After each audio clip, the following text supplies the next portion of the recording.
them to protect from these threats, and if they actually incorporated that. But very interesting point. So, Kushal, when you form strategies for your clients, do you sort of see clients being aware of these issues, or are you making them aware of these issues? And what is the reaction in terms of investment? Because any of these, it's investment that you have to make for not just the Web 2.0 but around security as well. So I think security definitely is a major concern when it comes to, because there's so much amount of information available. So it's both, as you mentioned, both as a producer and consumer, in both aspects we have issues. One is, as a producer, there is issues in terms of what you are saying and what impact it has on my brand. So effectively, am I saying the right kind of things? Is the right kind of disclosure happening? Am I mentioning that? Is it my personal view or the view of my company? And so I may be an employee of a company, but my views may not resonate with what my company has in its communication policies and stuff. So that's one aspect as a producer that's very good. I think as a consumer, there's so much of content that's available, and there's so very little filtering that how much of it can you consume and how much of it is really contextual for you to do your job well. So I think that is extremely crucial. So personalization, and I think that's where maybe Web 2.0 may not be dying, but maybe evolving into providing more personalized content, contextual for decision making. Sure. Okay. So, Shamshi, if you can try and touch upon what do you think are the kind of things that you see in terms of trends around security, around what you see when you analyze the data, what are the kind of threats that people are actually facing up to? I think the whole Web 2.0 and the evolution towards something called Web 3.0 is based on the fact that the need for communication is not going away. The conversations will keep happening, and suddenly people have found a way, instead of sending one to few communications, they now have a little personal broadcasting medium through Facebook or Twitter. They can send their messages, their intents to a much larger audience. And this has an exponential effect. Everyone has his own big network now. So the amount of information that is being generated is pretty huge. So companies are now facing a serious challenge, not just in terms of security, but also in terms of making sense of this much of information. So, yeah. I just wanted to add to that. As the CIO of a company, one of the main challenges that I see is, obviously the management is concerned that people spend a lot of time on sites like Facebook, Twitter, so on and so forth. So that's unproductive time for the company. The other more important risk for the employee per se is today, because Web 2.0 allows the the person to put up so much information on the site that it can be used by hackers to actually get into their bank accounts. Like many of us use maybe the wife's name or the daughter's date of birth as passwords. So if you give out these information on a social networking site, you are at risk. Misuse becomes a little more difficult to contain. So there's one more negative, which is a very different type of a negative. While youngsters are all into it, I think somewhere we are getting lost in that fear of faceless communications, and people becoming more happy sitting with me and my computer and not wanting to go out and meet. Another thing, if you notice, the conversations which are happening with these kids is they're getting used to this monosyllabic, yeah, no, cool.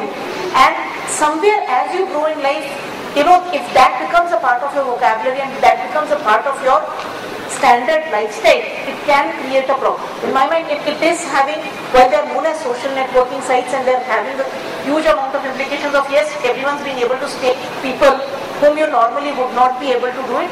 So I think that there's a slight danger of being twisted around to people becoming very comfortable in that faceless environment and sticking to not having proper detailed conversations, detailed sentences to that extent.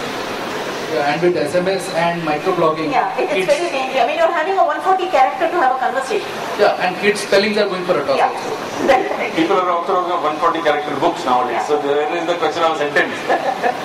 So clearly, I think there are two parts to the whole thing. One is the fact that there is a market for companies to market their products and look at mining and things like that, and negative feelings that may be there and how they can curtail it. And the second part is in terms of the personal space where people are using it to throw their ideas, throw their things, and definitely there is a different set of questions around each of them. So I think what we could do is basically touch upon the personal space, because that's also another area that is very big in itself. So while we have the concerns, what are the positives that you see out of this in the personal space? I think one of the interesting things that I have seen evolving, especially from a personal point of view, is that for the first time Web 2.0, what it's allowed you to do is actually take value from your weak ties. Now, what I mean by that is, for me, a strong tie is maybe someone in my family, someone I know for a lot of years, or a close friend. But a weak tie could be, let's say, someone I meet at a conference, or maybe the families that I've met once. And how do you leverage those kind of connections? Now, there wasn't really technology for you to actually take advantage of that. But with things like Facebook and LinkedIn, I'm actually for the first time extremely well connected to my weak ties and can learn from them, innovate from them, connect with them later and actually take it forward. So from a personal point of view, I think the weak ties and the value that technology provides on top.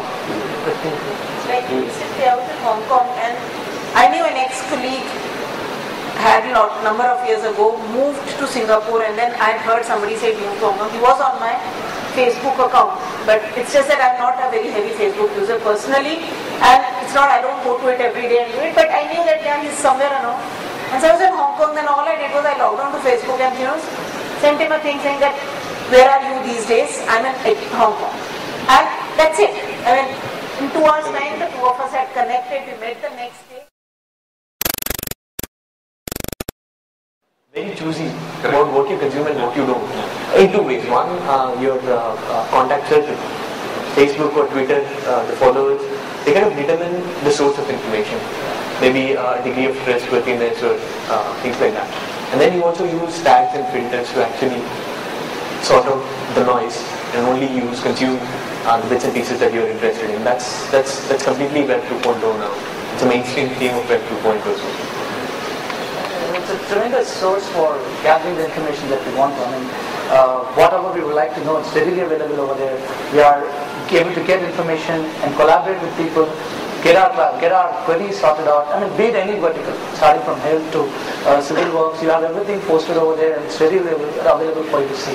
Not only available for you to see, you can get all your queries and concerns clarified. So this is something that I find. So I'll lead that information from the personal to the official, and see from a corporate perspective, with that information now being available, and as Vamsi was saying, that the data mining actually gives you that capability to now leap into Web 3.0. What is it that you think will happen next after Web 2.0? Can you just share, maybe once you can start with that? I think the whole Web 2.0 movement has given rise to information deluge. You have so much information being created, lots of people talking to lots of other people. So these conversations, these streams of information, somehow they're scaling up so big that manually filtering or manually sorting through any of these conversations, figure out points of interest or negative conversations, that's very difficult now. So I think you address it in terms of a corporate. So I mean, just the enterprise perspective. Yes. So, as a corporate, you want to know what people are talking about you. I mean, is it negative? Is it positive? You want to know the sentiment.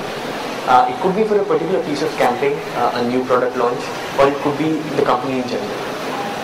So the Web 3.0, I believe, would be a set of technologies built on top of the Web 2.0 technologies that we already have. An intelligence layer, basically, that kind of helps you figure out what harness the sentiment. Is it positive, negative? Figure that out.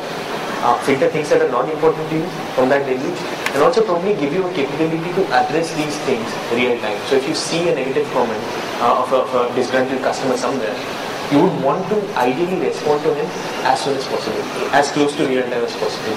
And I think Web 3.0 is all about real time and the intelligence layer. Ritu, you want to touch upon what you've been using part of this?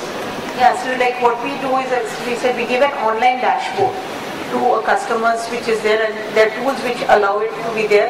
And as part of these online dashboards, what happens is the various social media sites, the blogs, the various places are being crawled, and instantaneously any conversation around it comes onto the dashboard. It gets filtered on positive, negative, neutral. Obviously the positive, negative, neutral will never be at 100% accuracy. There still will be, because, and this thing, so what happens at least is that